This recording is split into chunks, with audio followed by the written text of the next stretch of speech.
February 2016, the race to the White House officially began, with the parties holding a series of primary elections in every state and overseas territory.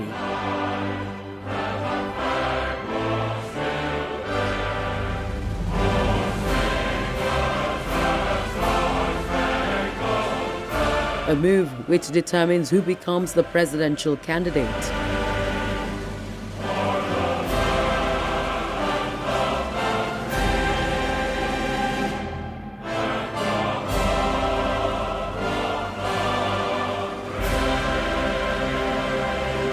As at March 2015, 17 candidates had entered the race when Senator Ted Cruz of Texas was the first to announce his candidacy. Former Governor Jeb Bush of Florida, retired neurosurgeon Ben Carson of Maryland, Governor Chris Christie of New Jersey, businesswoman Carly Fiorina of California, former Governor Jim Gilmore of Virginia, Senator Lindsey Graham of South Carolina, former Governor Mike Huckabee of Arkansas, former Governor Bobby Jindal of Louisiana, Governor John Kasich of Ohio, former Governor George Pataki of New York, Senator Rand Paul of Kentucky, former Governor Rick Perry of Texas, Senator Marco Rubio of Florida. Also included on the list is former Governor Rick Santorum of Pennsylvania, businessman Donald Trump of New York, and Governor Scott Walker of Wisconsin. It was adjudged the largest presidential primary field for any political party in American history. Prior to the Iowa caucuses on February 1, 2016, 4 candidates withdrew due to low polling numbers.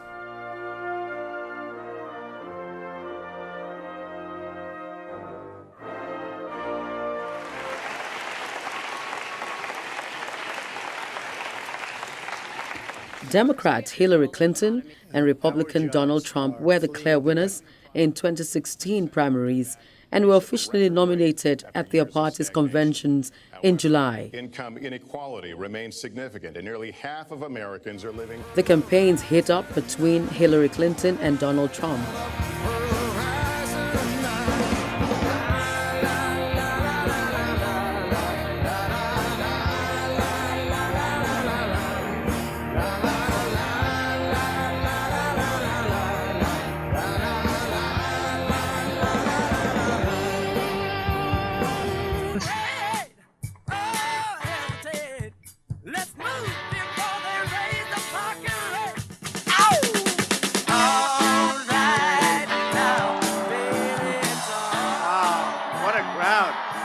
What a crowd! Florida, we love Florida.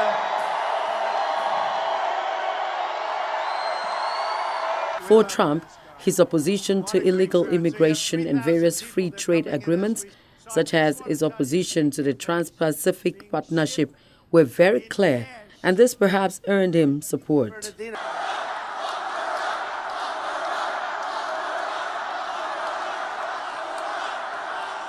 We are going to make America great again. Many of his remarks have been controversial, and this garnered extensive coverage by the mainstream media, trending topics, and social media. The main victims of these riots are law-abiding African-American citizens living in these neighborhoods. It's their job, it's their homes, it's their schools and communities which will suffer the most as a result. There's no compassion in tolerating lawless conduct for anyone.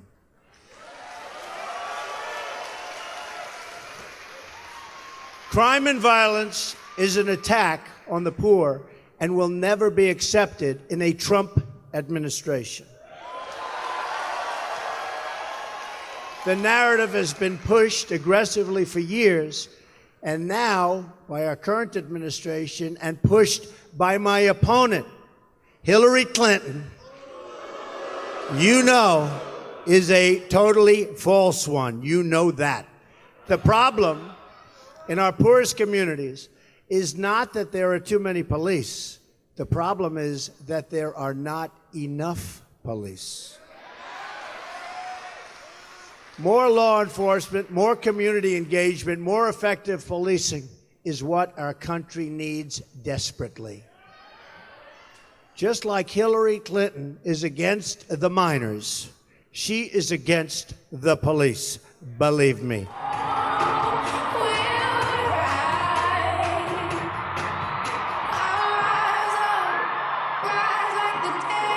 On the other hand was Hillary Clinton, who has spent 31 years in government life.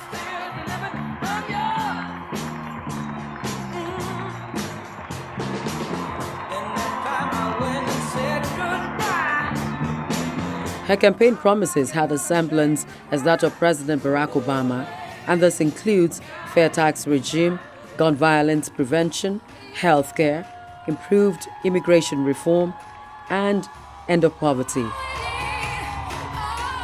Thank you and God bless you. In all, she had a 40-point agenda, all geared towards life-impacting policy.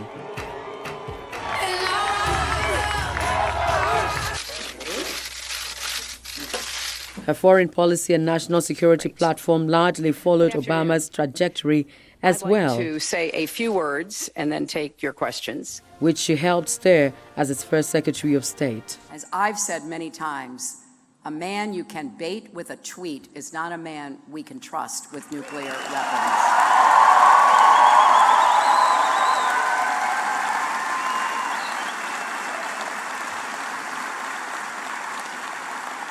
And that brings me to the second question I think voters should ask about both candidates. How do you handle a crisis? We've seen in this campaign that Donald Trump loses his cool at the slightest provocation.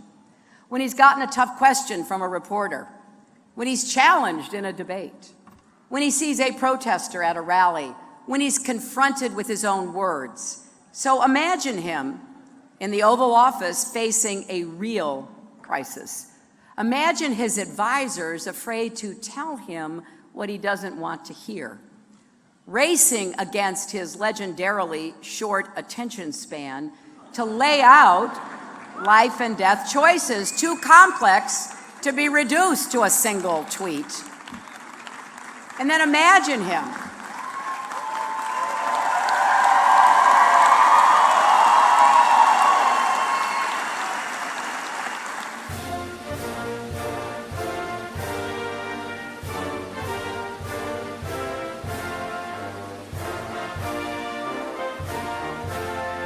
Since the U.S. does not accommodate public holidays for its elections to hold, early voting began last year to give room to eligible voters to cast their ballot even outside the shores of the country via postal voting, which is strictly monitored.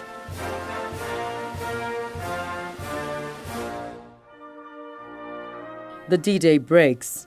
It's November the 8th, and all eyes all over the world was on the United States' 58th presidential election, a keenly and divisibly contested. Long queues greeted polling stations across the country with eyes on the 15 battleground states.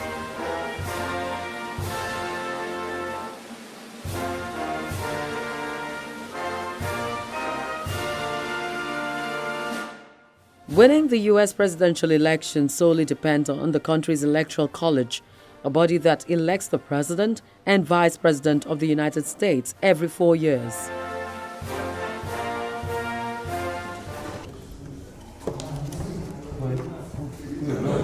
Citizens of the United States do not directly elect the president or the vice president.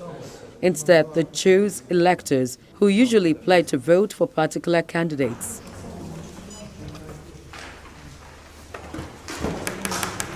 The number of electors in each state is equal to the number of members of Congress to which the state is entitled.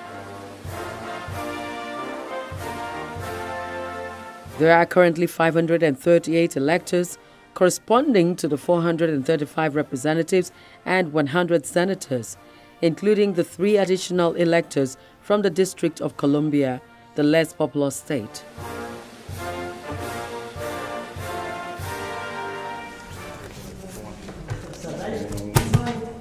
270 votes is required for the winner takes it all process.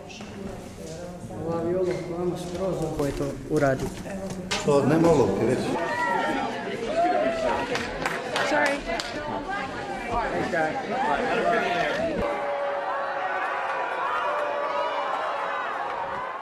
After hours of keeping an eye on the ball, the 2016 presidential election ends with Donald Trump, an American businessman, television personality, and author, emerging the president-elect of the United States, polling 289 against his opponent, Hillary Clinton, who polled 218 votes, despite early signs of winning as election progressed.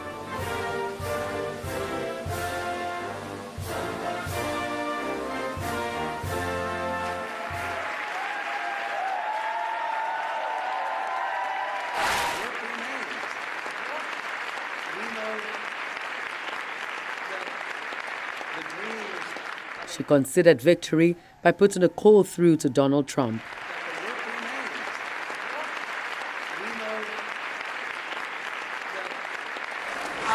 Last night, I congratulated Donald Trump and offered to work with him on behalf of our country.